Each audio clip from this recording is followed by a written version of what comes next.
Okay, ignore the mess right here. The video wasn't recording and I thought it was, so I continued with the problem. Anyway, we'll start over. So, triangle ABC here. I just wrote out the letters of this first triangle in any order. The order for the first triangle doesn't matter. We need to make sure that the letters match up for the second triangle. So overall, you can write the first three letters in any order, but the second three letters in the congruency statement need to match up with each corresponding letter. Okay, so looking at A. So if you see A right here, you know that A is connected to a side that's 6 centimeters long, and it's also connected to a side that forms a right angle down here. So if we look at this point on this triangle over here, we see that P also does that. P is connected to a side that's 6 centimeters long and connected to another side that forms a right angle. So we know that A corresponds with P. So what I'm going to say is angle A is equal to angle P. We know these triangles are congruent because it says to assume so. So corresponding parts of congruent triangles are congruent. So A and P are corresponding and are therefore congruent.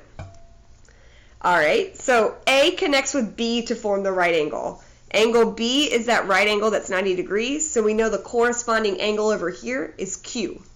Angle Q. That's also 90 degrees. Then our last letter over here, angle C, is equal to the remaining letter over here, which is R. We know that to be true because angle C is connected to the 6 centimeter side and the 3 centimeter side, and angle R is connected to the 6 centimeter side and the 3 centimeter side. So now that I have all of my letters arranged and my corresponding angles arranged over here, I can just fill it in. A is corresponding with P, so I put it first. B is corresponding with Q, and C is corresponding with R. So I've written out my congruency statement. Okay, I want you to pause the video and try example 8, 9, and 10 on your own. 8, 9, and 10. I'll check your answers after the video is over. So go ahead and pause and work on those. All right. Now we're going to work on these extension problems. So if we're given a congruency statement, we can use our knowledge of corresponding parts to solve for equations here. So if the triangles are congruent, what must be true? There are two things that must be true, and I'm going to have you write them out every time. Number one, all corresponding angles are equal. Number two, all corresponding sides are equal. This is what we know from CPCTC. Corresponding parts of congruent triangles are congruent. All the angles are, all the sides are.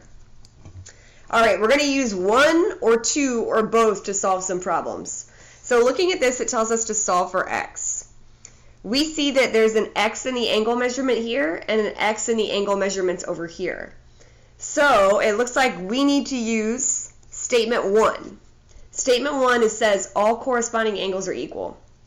Okay, so I know that angle L has 6x in it.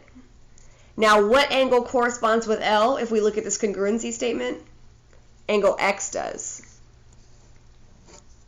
Alright, angle X also has an expression with X in it. If I know that these two are equal, I can set them equal to each other and create an equation, and then use our skills from algebra from Mr. Walker or Miss Goggins to solve for x. So I'm going to say 6x equals 3x plus 15. And basically, that's because angle L is equal to angle X. That's how I know that. Alright, I want to get x on one side. It's easier to move the 3x than it is to move the 6x. This is a positive 3x, so I need to subtract 3x from both sides. Those cancel out. 6x minus 3x gives me 3x, and I just have the 15 left over that I'm going to bring down right here. All right, the 3 and the x are being multiplied, so to undo multiplication, I'm going to divide both sides by 3, and that leaves me with x is 15. Now, if it were to ask you what is the measure of angle L in degrees, the answer is not 15. I need to take 15 and plug it back into my expression over here. So if the problem did ask what's angle L, we know angle L is 6x, and we know that x is 15. I'm sorry, not 15. Jeez Louise. What does x equal? I'm sure you already got the answer and you were screaming at the video because I made this mistake. 15 divided by 3 gives you 5. So if I plug 5 in for x,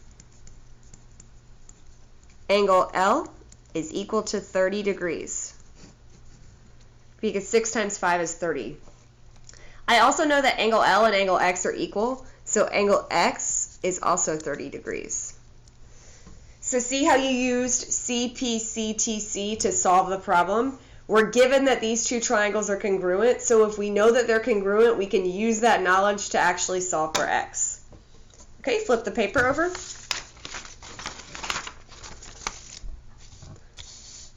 All right, example 2. Which correspondences are equivalent to triangle LMN is congruent to triangle RST?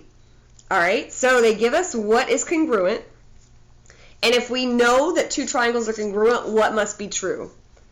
Number 1, all corresponding angles are equal. Number 2, all corresponding sides are equal. All right.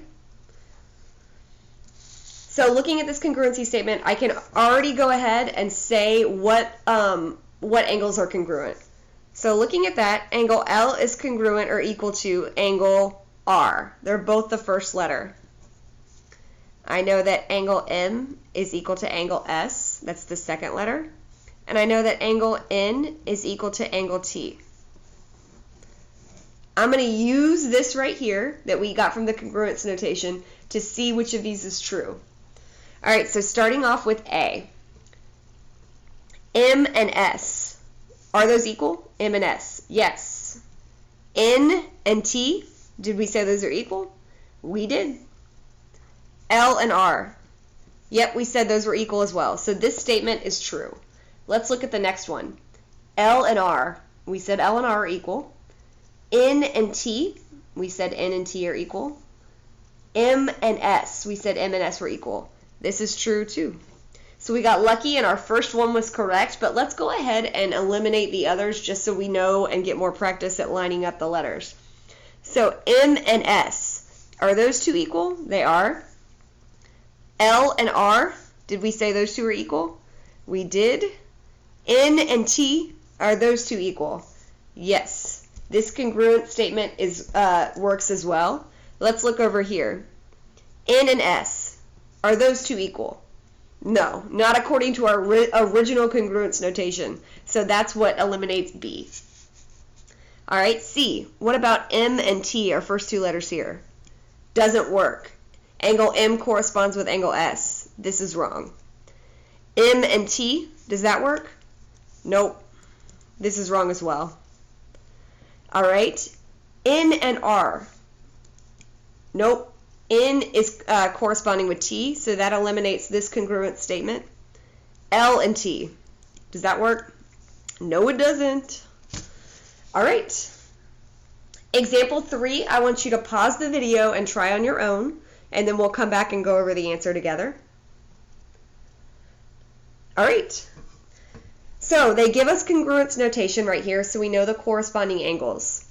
So if side JM is equal to 3, so let's go ahead and label our triangle whenever they give us numbers. JM is 3. MK is 4. So from M to K is 4. And K to J is 6. So K to J is 6. Says then what is the length of RP? So they want to know from R to P, what's the length here? Okay, so we said the two triangles are congruent, so we know two things, right? We know that number 1, all corresponding angles are congruent or are equal. Yes, you must write this. And number 2, all corresponding sides are equal. And we know that this is basically CP-CTC. Corresponding parts of congruent triangles are congruent. All the angles, all the sides. Alright, so let's line up our corresponding angles so that we can see what we're trying to find and what corresponds with what. So J is equal to Q. They're the first 2 letters. M is equal to K. I'm sorry. M is equal to R. They're both in the middle.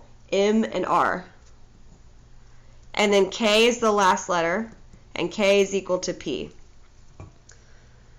All right, so we're looking from P to R. So we want P and we want R. So what 2 corresponding letters from the first triangle are equivalent to P and R? M and K. So looking at this, from M to K.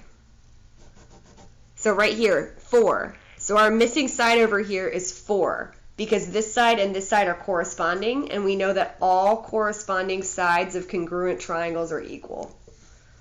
All right, so just because this triangle, these 2 sides look like that they were corresponding, never trust the drawing, okay? Drawings are never drawn to scale, and you cannot trust them. So what I want you to do is when you're given congruence notations like this, actually write it out. Write what letters go with what.